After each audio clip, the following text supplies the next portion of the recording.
All right, there's a lot of rankings out there of the starting quarterbacks in the NFL, but today we're going to do something a little bit different. Using Tier Maker, we're going to be ranking every single backup quarterback in the NFL.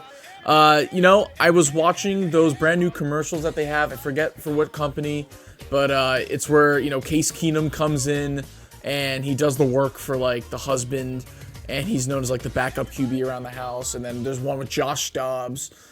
So this is kind of what sparked the idea of thinking about backup quarterbacks. And then, we do tier lists about every week now. We've done a ton of them. I love doing them. So I figured, you know what? Why not rank some backup quarterbacks today?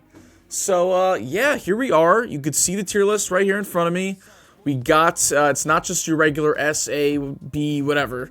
We got could be a starter, solid backup, average, and we're cooked. So, yeah, this should be interesting. And look, please watch till the end, because by the end of the video, you guys are going to find out if your favorite team has the best backup quarterback in the NFL or the worst. So we're about to find out. Here we go. This is just my opinion.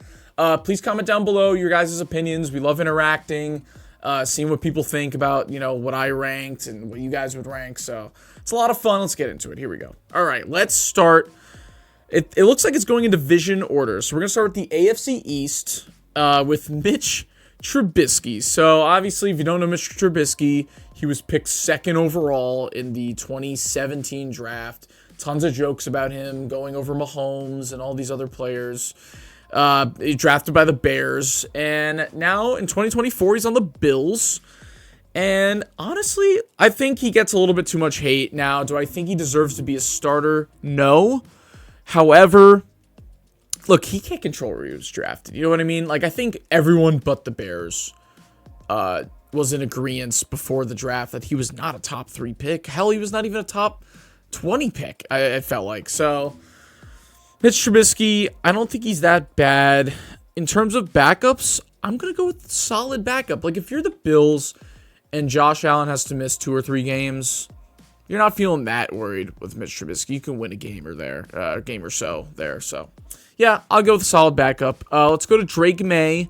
It's funny because he's a rookie, and we literally just came off of his first ever start. So it's probably not good that he's on here as a backup because he literally is now named the starter. But we're going to rank him anyways. Why not? And you got to go based off of one game, 3 touchdown passes. He didn't look that bad. Obviously, they played the Texans. So in terms of just overall talent, they were going to lose that game anyways. But I think he looked good. So I'm not going to put him that high only because he's just so young and we don't know where his career is going to go. So I can't really put him that high. So I'm going to put him in average for now.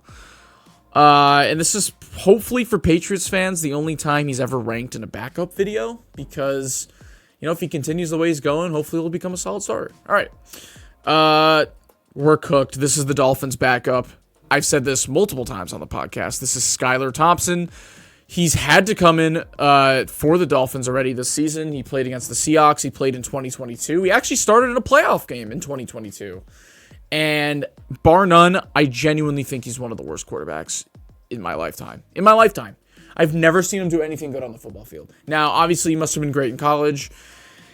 But the second, especially as a Tyreek owner in fantasy, which now I've happily traded him away because I just can't deal with the pain anymore. But just watching him come in and just knowing exactly what's going to happen. He's going to go 13 of 25 for 86 yards and 2 interceptions every time.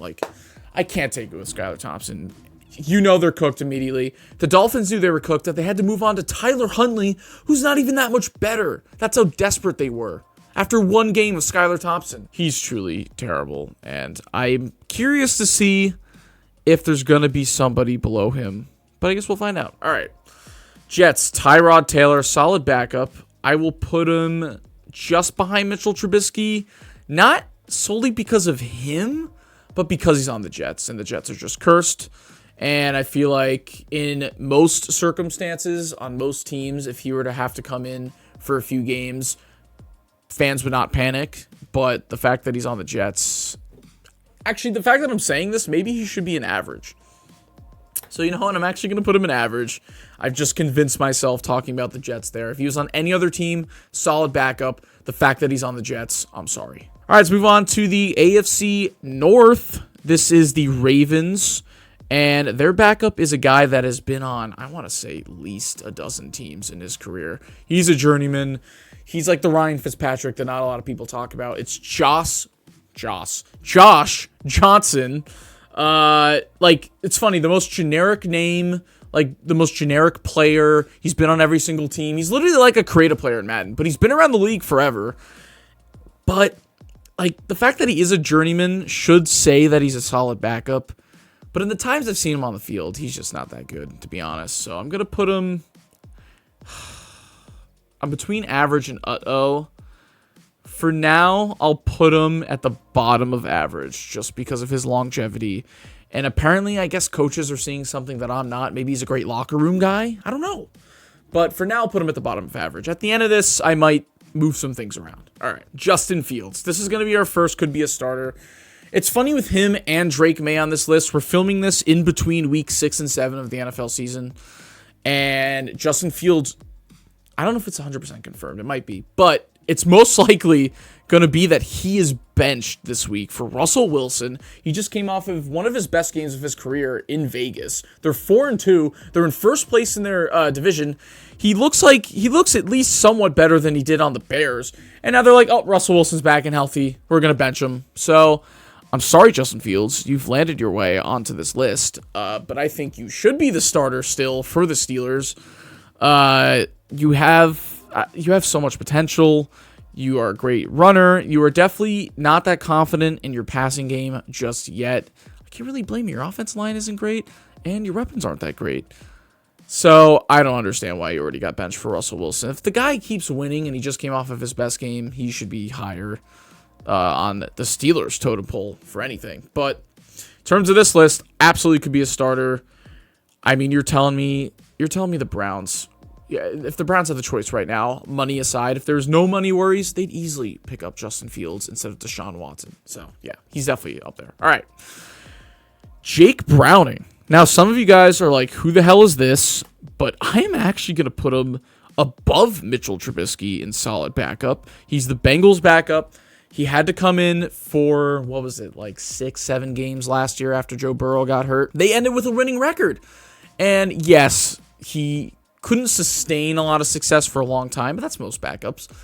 He was fine. He was very, very good. Like, for a backup, I felt like Jake Browning was not the main reason they were fucked. Like, yes, obviously without Joe Burrow, you're not going to reach that ceiling and you're not going to make the playoffs, but there were other problems that the Bengals had last year. Their defense was starting to fall apart. Jamar Chase was getting fed up with everything. Like, I don't think Jake Browning was any of the main issue coming in. Like, they found themselves, like, if they're able to pay him a good backup salary for a long time, like, they found themselves a solid backup, just like it says on here, for at least the next 5 to 10 years. So I like Jake Browning a lot. I think he's very underrated. If you don't know him, go back and look at his stats. Not too bad. So, yeah, definitely solid backup. Jameis Winston.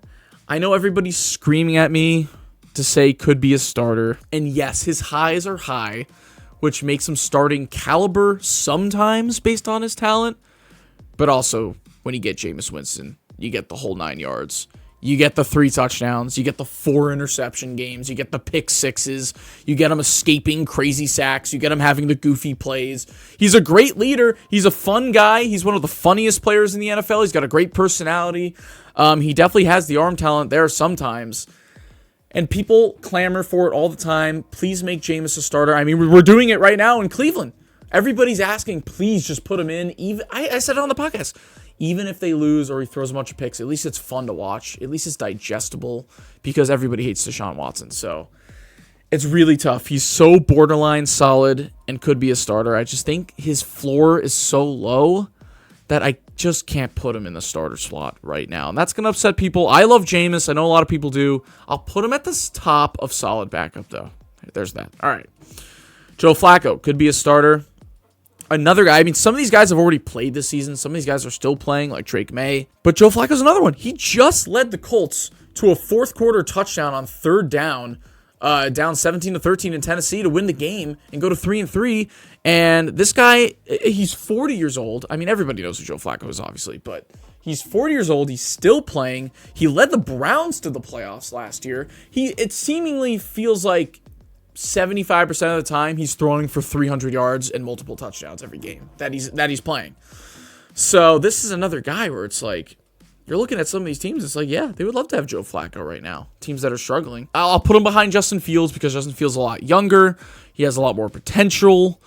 He can run better. But, I mean, Joe Flacco is just one of those. He's one of the best backups in the NFL for sure. And the Colts are definitely lucky to have him with all the injuries they're dealing with right now with Anthony Richardson. Just like Justin Fields, I don't agree with the decision to bench him this week.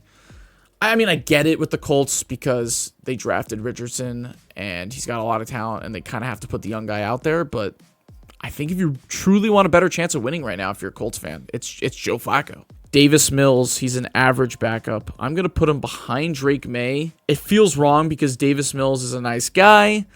And he put together a couple flashes here and there in between Deshaun Watson and CJ Stroud's era on the Texans a couple years ago. But I just think Drake May potential right now is a little bit higher. I think Tyrod Taylor's a little bit better. So it feels like he's probably going to end up smack dab in the middle of the average category.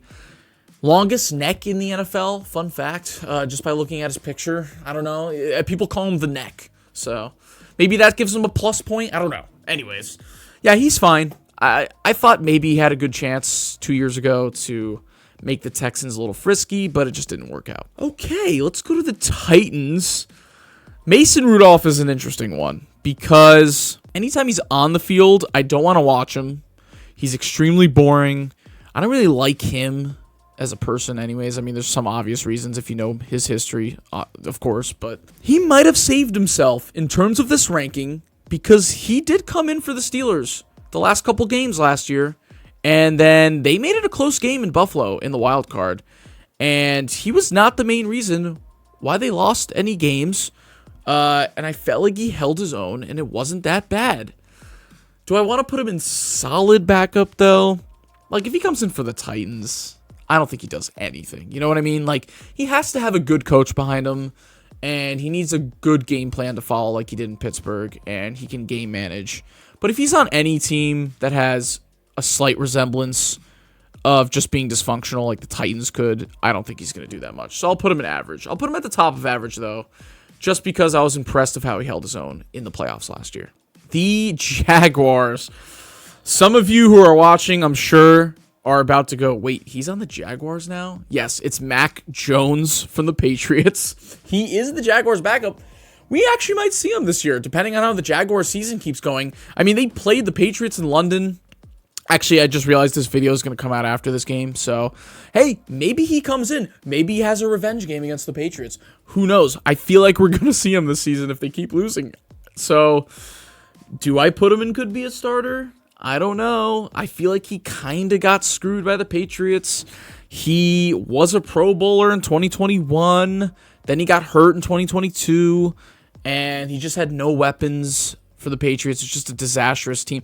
Like, look, if Mac Jones goes to, like, the Dolphins right now, maybe he's pretty solid. You know what I mean? Like, so I'm going to actually go out. There's a lot of Mac Jones doubters out there and people that have just completely written him off and are like, yeah, that guy's never going to be a starter, or at least a solid starter in the NFL. I understand, but I don't know. He's one of those guys where I wouldn't mind some of these teams giving him a second chance. I really wouldn't.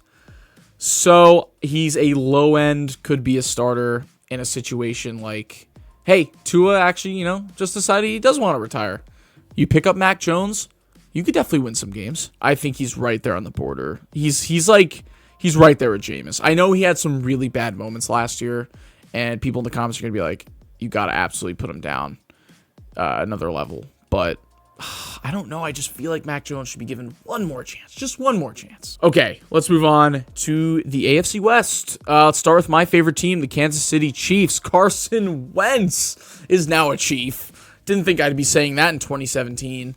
But here we are. He hasn't, luckily, cross fingers, knock on wood. Hopefully he doesn't have to come in at any point. I don't have to see what he's like as a backup for the Chiefs. But, gosh, it's just, he's like Jameis Winston, except he's not fun because people don't really like him. But his play style's similar. He still has the arm talent occasionally. He can take off. He can escape the pocket. He could have games where he has 3 touchdowns, and then he could have games where he completely fucks everything up. He throws a pick 6 from his own end zone. Only 2 seasons ago, he was a full-time starter for the Colts, or for the Commanders, and then a year before that, he was the Colts, and he was a game away from making the playoffs. So I'll put him at the bottom of solid starter, and I think for sure on the Chiefs, you wouldn't see too many horrible Carson Wentz moments if he had to come in. I think Andy Reid's a good enough coach, and we have enough weapons, or at least a good enough offensive line, where it's not going to be a complete disaster. And it's definitely the best backup Mahomes has ever had, which is saying something because Chad Henne is like a legend for Chiefs fans. He came in for 2 playoff games and sustained enough in order for us to win. So to say that already for Carson Wentz, okay, maybe he's not the best, but he's definitely the most talented backup we've had backing up Mahomes. So yeah, I got to put him at the back of solid. Broncos. This is, I want to say, we're going to get to some of these guys on the tier list where it's going to take me a second to know who the hell this is. Some of these guys just have really generic faces that I don't see often. But this is Jarrett Stidham. I'm pretty sure. Yeah, it's Jarrett Stidham. And this might be our first uh-oh because I just have no confidence in this guy. He's just... Name me a Jarrett Stidham highlight in the NFL. I can't do it. I'm sorry. I'm sure there's one out there. But if Bo Nix gets hurt, the Broncos are already bad enough where I don't think they're going to make the playoffs with Bo Nix, especially as a rookie, even though he showed flashes. If you put in Jarrett Stidham, good night. It's over. Taylor Heineke, solid backup. I like Taylor Heineke a lot. But where am I going to put him? He is very similar to Jameis Winston. He will have his big touchdown performances, and then he will lose games with an interception. He's sneaky athletic.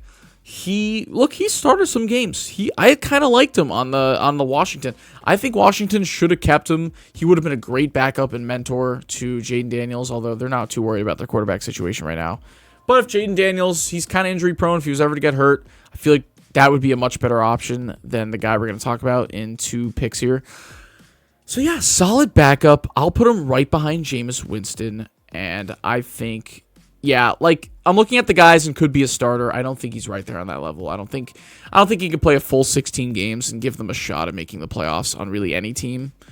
But look, he had that fun 2020 playoff game where he had that great touchdown run against the Bucks, and yeah, there's just been some fun moments. He's a good guy too. I like him. Aiden O'Connell. I wanted to give him a chance last year, and he already proved this against the Steelers last week. Another guy who's now the starter. I'm sure it's going to flip-flop between him and Gardner Minshew throughout the year. Maybe they'll go pick somebody else up, but it's not working out with Aiden O'Connell. He really tried last year. Just no flashes whatsoever. I felt like he takes way too long to throw the ball away, and he takes a lot of sacks, and he just throws a lot of interceptions. So let's move on to the Commanders' current backup, which is Brandon Allen, which surprises me that he's on here. I thought it was going to be Marcus Mariota. Maybe he's the 3rd string then, I guess. Brandon Allen beat him out. Brandon Allen was the Bengals backup before Jake Browning got there, so the fact that he was kicked out for Browning means I can't put him on that same level. I don't even think he's an average backup, to be honest. I think I'll put him at the top of uh-oh. Once again, it's one of those guys, like, name a Brandon Allen highlight. I don't think there's any that exist out there. I know my dad was just like, if Brandon Allen ever has to come in, we're not winning a game. So, I understand it. There's just one of those lower tier backups, and that's why I was also surprised that it's not him, or it's not Mariota instead of him, because I thought maybe Brandon Allen would be the 3rd string. So, okay, yeah, this is not Mac Jones' clone. This is actually Drew Lock for the New York Giants. They look kind of similar. Drew Lock. Okay. I am teetering between average and solid. I don't know if he has the tools to compete with like a Jameis or a Taylor Heineke or a Mitchell. I don't know. Gosh. Because what's blocking me from putting him in average is the game he had last year against the Eagles in Seattle. It was, what was that, a Monday night game, like week 15 or something. Week 14, and it was 17-13. I remember he just threw a dime of a touchdown pass to win that game and upset the Eagles. And that's kind of what's sticking. He has flashes for sure. He's got a great arm. He's got a lot of confidence. I think he's definitely found a good spot as the Giants backup. It's got to be bottom of solid or top of average for me with Drew Lock. I'll keep him at top of average for now. I think he's just slightly better and definitely more fun to watch than Mason Rudolph. All right, Kenny Pickett. Do I put him at the top of uh-oh, or is he even worse? I don't even know. Oh, gosh. All right, I think Brandon Allen is the worst one in uh-oh, actually. And I will put, yeah, I think this is a good order for the uh-oh tier. But just Kenny Pickett sucks. I tried to give him a chance. The Steelers tried to give him multiple chances. But, yeah, it's not going to work out, Kenny Pickett. I'm sorry. That draft class was already not that great to begin with. And wearing 2 gloves, stop it. That only worked in college. It's not going to work out in the NFL. It's a bad look when you're already a bad quarterback. He fumbles so often. What did he have last year? Like 8 touchdown passes or something? It was crazy. He just doesn't find the end zone. I feel like he never throws it more than 10 yards. He's very boring to watch too. So yeah, Kenny Pickett, I'm sorry, but you're going to be in the second to last tier. Cooper Rush. I'm actually going to put him in solid backup. I'll put him above Carson Wentz as well. Very underrated. The few times he's had to come in for the Cowboys, kind of like Jake Browning with the Bengals. Like, if he's on a good enough roster, he's not going to be the reason why you lose the games. Like, he's going to game manage, and he's not going to fuck up any times, or too many times. And, yeah, I just feel like the Cowboys probably shouldn't let him go at any point because I don't like Trey Lance. I know people are like, where's Trey Lance on this list? He's got a lot of potential. I don't think so. So I think Cooper Rush is a solid backup for them. Yeah, and I'm going to put him right above Carson Wentz. Malik Willis. Now, this would have been work cooked last year because anytime he came in for the Titans in his career, he looked like one of the worst quarterbacks I've ever seen. And he didn't even have a 100-yard game until this year and when he came in for the Packers. And, I mean, he was 2-0. He was 2-0 with the Packers. And that just proves if he has the right coach that is utilized correctly, he utilizes his legs perfectly, he made passes when he needed to, he didn't lose the game, he didn't turn it over too often, and that's it. You end up going 2-0 with the Packers in a situation where they were worried as hell losing Jordan Love for those games. And now I feel like he's a solid backup. I'll put him at the bottom just because he still has his history of not being good. But he just earned his way all the way up there. Like, now I feel like with Matt LaFleur, the Packers aren't totally screwed. Hendon Hooker, the Lions backup. We don't know anything about him, so I feel like it's only safe. See, I didn't like him that much coming out of college, so I kind of want to put him in uh-oh. It feels disrespectful to do it. I probably should just put him at the bottom of average. And the Lions are a pretty well-coached team. So, yeah, I've convinced myself. Sure, Hendon Hooker, average. Have at it, Lions fans. Okay, Vikings. Nick Mullins. Actually, he was pretty solid last year. I'm going to put him in solid. I'm going to put him solid. And I'm going to put him in that Cooper Rush territory. Okay, I'm going to start moving a couple guys around. I think Mitch Trubisky is worse than Cooper Rush and Nick Mullins. Yeah, I think this is a solid rating. I actually think Nick Mullins is good. Didn't he have like a 400-yard game when he came in for the Vikings last year? Am I thinking about that correct? I don't know. He's like a preseason god. He does throw for a lot of yards. He's very confident. Yeah, I think he is one of the most underrated backups in the league for sure. Full season, probably wouldn't be able to get it done, but he's not afraid to air it out, which I like to see from a backup because what do you have to lose at that point? Just go for it. Tyson Bagent, I'm going to go average. He had a fun spurt for a couple games there when he first got in for the Bears last year. I think he's a cool guy. He was on Hard Knocks. He seems fun. But we just haven't seen enough where I gotta put him that high yet. So I'll put him like right behind Drake May. He just hasn't really earned his way any higher than that. I don't think he's uh-oh yet just because he had that nice win against the Raiders last year.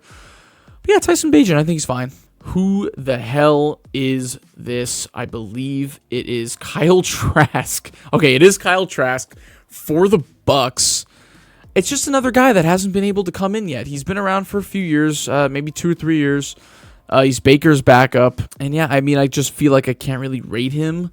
So I'll just have to put him right with Hendon Hooker. He's been around 1 year longer, so I'll put him right ahead of Hendon Hooker in average. I don't know yet. Okay, Andy Dalton. This is interesting. Andy mother effing Dalton. The Red Rifle. The man who has now been on like 6 different teams. Al, do I put Andy Dalton in could be a starter? Or is he just a solid backup at this point? Because he has been a starter. Like every team he's been on, he's started a few games. I feel like I see him pop up every season. But you're right. I'm just thinking back to how I talked about him on the podcast 2 years ago on the Saints and how pissed off I was that Dennis Allen would not bench him because their games were so boring and he just didn't do anything exciting. And yes, he had a couple nice games for the Panthers and maybe the Cowboys, whatever it is. But yeah, you're right. Is he safer than Jameis Winston? Yes. Is he less fun? Yes. So that's going to be the tiebreaker for me. He's less fun to watch than Jameis Winston. So I'm going to put him right behind Jameis Winston. Michael Penix, once again, haven't been able to see him other than the preseason. He's got a rocket arm. He's very accurate. He's a lefty. He can run around the field. He's got so much potential. I'm excited for him to come in as a Falcon maybe next year or the year after. So just based on potential, I'll put him ahead of the other two guys that have not played yet. You know, I'm even going to put him above Davis Mills and Josh Johnson. That's how highly I think of Michael Penix. Now, do I think the Falcons should have drafted him? No, not really. But I still liked him coming out of college. So I'm going to give him the benefit of the doubt and somehow already put him in average. I know I'm going to hear it from people. He didn't play a snap. How could he do it? This is solely based off of potential. Sam Howell.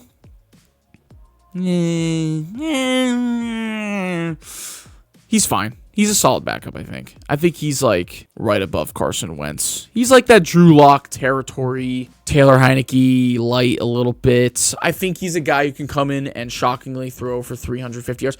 I'm pretty sure he was leading the league in passing yards for a very long time last season for Washington. But it showed in the second half of the year last year, he just could not finish a game. Anytime they trailed behind, he'd make too many mistakes. I like the guy. I think he's going to have a long career as a backup. But, yeah, I can't put him too far up in the solid backup category. I think this is a fine spot for him. Okay, this is Clayton Tune for the Cardinals. We're cooked.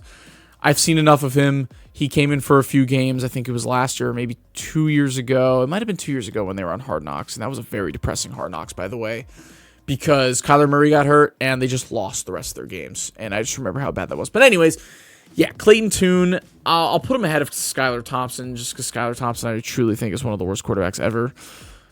But Clayton Tune, I mean, just look at his name.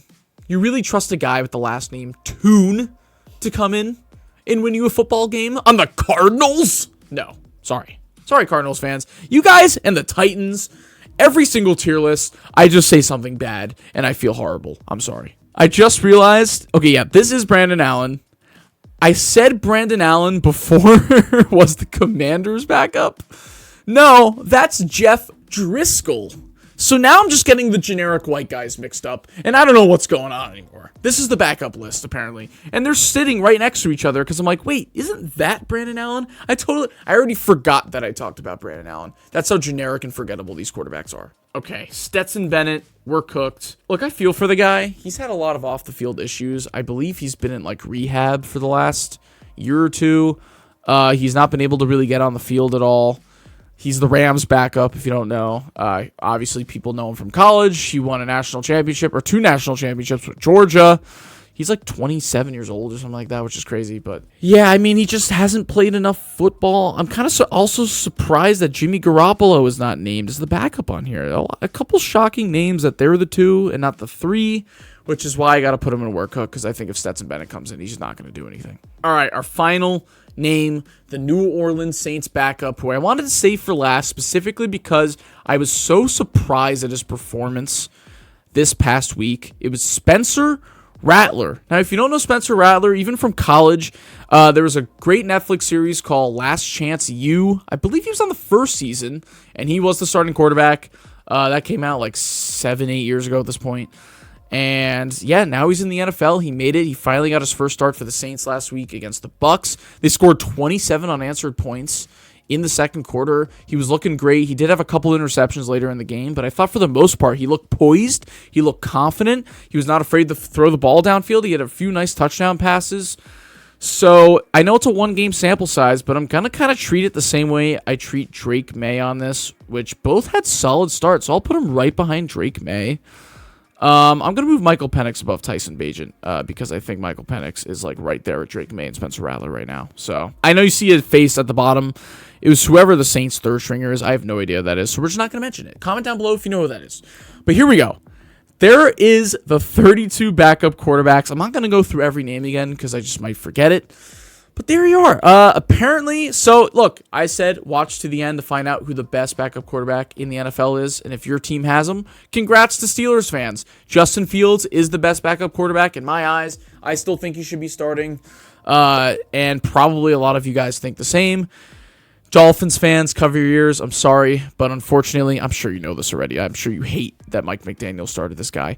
Skylar Thompson, worst backup quarterback in the NFL, by my standard at least. And yeah, I think I want to keep these names exactly where they are. Comment down below, once again, if I completely fucked up this list, or if you agree with me, maybe some positive comments for once. That would be great. That was a lot of fun. We will be back next week for probably another tier list. We love doing these. Don't forget to like and subscribe, comment down below, and also follow us on social media on Twitter, TikTok, and Instagram at First and Gold Pod. I'm Sam Gold. We'll see you next time for another video. Goodbye.